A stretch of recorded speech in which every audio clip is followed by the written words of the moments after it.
बच्चों, अब हम पढ़ेंगे कि पैरेलल प्लेट कैपेसिटर की कैपेसिटी क्या होगी जब हम इनके बीच में एक डाइलेक्ट्रिक स्लैब को रख देंगे, कि क्या उसकी कैपेसिटी इंक्रीज होगी या डिक्रीज होगी। जैसे हमने पिछले टॉपिक में पढ़ा था कि हमने इन प्लेट्स के बीच में एक कंडक्टिंग स्लैब रखा था, उसी प्रकार अब हम यहाँ पर डाइलेक्ट्रिक स्लैब रखेंगे।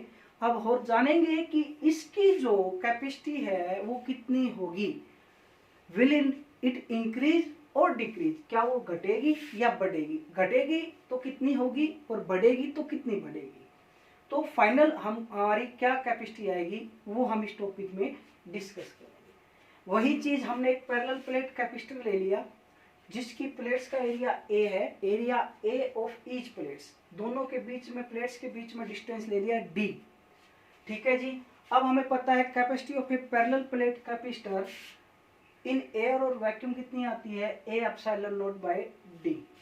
अब यहाँ पर डाइलेक्ट्रिक स्लैब को हमने इंट्रोड्यूस किया है, तो इस डाइलेक्ट्रिक स्लैब का अपना पोलराइजेशन होगा, क्योंकि हमने अभी पढ़ा था कि जब भी किसी डाइलेक्ट्रिक को हम इलेक्ट्रिक फील्ड में रखते हैं तो उसके अंदर भी क्या हो जाएगा, पोलराइजेशन हो जाएगा, यानी कि चार्ज इंडक्ट हो जाएगा, चार्ज प्रोड्यूस हो जाएगा। उस प्रोसेस को हम बोलते हैं पोलराइजेशन। इसी प्रकार यहाँ पर फिर अब आपको दो पोटेंशियल देखने को मिलेंगे। एक तो इस डॉट, ये जो क्रॉस वाला एरिया है इसका पोटेंशियल, और एक इस डाइलेक्ट्रिक स्लैब के अंदर भी एक पोटेंशियल डिफरेंस इंट्रोड्यूस हो जाएगा। तो सुपरपोजिशन प्रिंसिपल लगा के दोनों का पोटेंशियल को हम क्या कर लेंगे, ऐड, तो हमारे पास क्या निकल जाएगा, टोटल पोटेंशियल निकल जाएगा। अब हमें पता है कि भाई नेट इलेक्ट्रिक फील्ड कितना होगा, भाई जो एयर का इलेक्ट्रिक फील्ड है उसमें से इस डाइलेक्ट्रिक के इलेक्ट्रिक फील्ड को हम क्या कर देंगे, माइनस कर देंगे, तो हमारे पास नेट इलेक्ट्रिक फील्ड आ जाएगा। इसी प्रकार पोटेंशियल जब हम निकालेंगे तो इस डॉटेड एरिया का पोटेंशियल निकाल लो, वो कितना आएगा, पोटेंशियल आएगा ई नोट डी माइनस में टी। और इसका भी निकाल लो, इसका कितना आएगा, ई टी आएगा, इसका कितना आएगा, ई इंटू में टी। ये आएगा डाइलेक्ट्रिक स्लैब का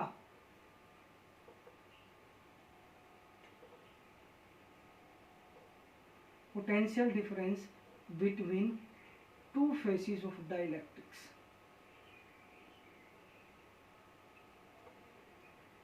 तो नेट पोटेंशियल क्या होगा, वी नोट प्लस में वी,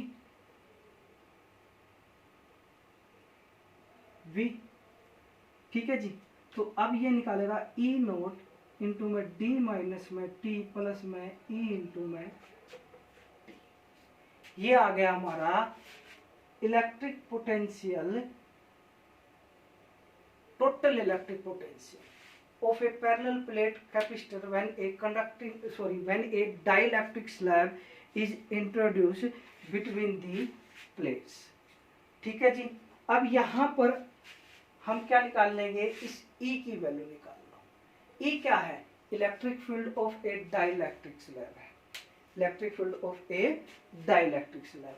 तो ये किसके बराबर आएगा, E नोट मीडियम का होता है, तो E equal to E naught by के,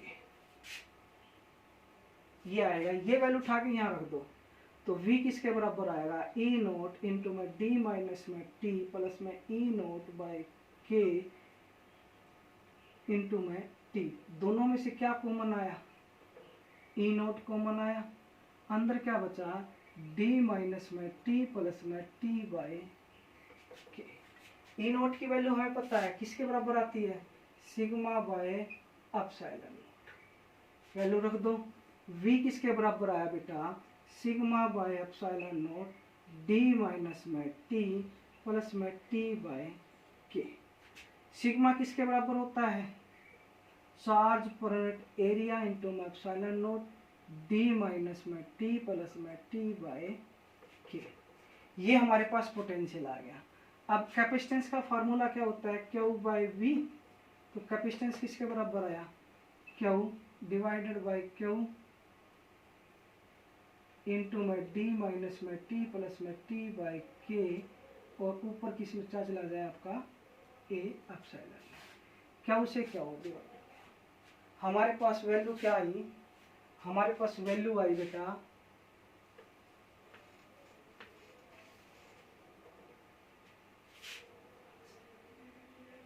C equal to A epsilon naught D minus में T प्लस में T बाय K। ये हमारे पास capacitance of a parallel plate capacitor with dielectric slab, ये हमारे पास वैल्यू आ गई। ठीक है भाई, अब इसको हम क्या करते हैं, ये हमारे पास दो इक्वेशन, अब वही चीज इंक्रीज होगी डिक्रीज होगी निकालना है, तो इक्वेशन डिवाइड इक्वेशन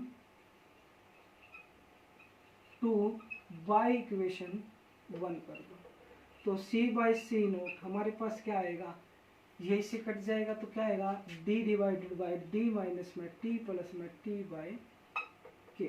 यहाँ से C by C naught D common 1 minus में T बाई D प्लस में T बाई D, D से D, तो C किसके बराबर है, C नोट 1 माइनस में T प्लस में, इसका मतलब क्लियरली यहाँ से क्या शो हो रहा है, C is greater than C। इसका मतलब ये हुआ कि बेटा अगर मैं डाइलेक्ट्रिक स्लैब भी इंट्रोड्यूस करता हूँ पैरेलल प्लेट कैपेसिटर की प्लेट्स के बीच में, तब भी हमारा कैपेसिटेंस क्या होगा, इंक्रीज होगा। क्या होगा, इंक्रीज होगा। समझ में आई बात। तो ये चाहे हम कंडक्टिंग स्लैब रख दें चाहे हम डाइलेक्ट्रिक स्लैब रख दें, पैरेलल प्लेट कैपेसिटर की प्लेट्स के बीच में कैपेसिटी विल ऑलवेज इंक्रीजेज। तो इस बात को ध्यान रखना कि चाहे हम पैरेलल प्लेट कैपेसिटर के बीच में कंडक्टिंग स्लैब रख दे चाहे डाइलेक्ट्रिक स्लैब रख दे, उसकी कैपेसिटी हमेशा ही इंक्रीज होगी। समझ में आई बात। ये पेपर में कई बार पूछ लेता बेटा, इंपॉर्टेंट है ये जो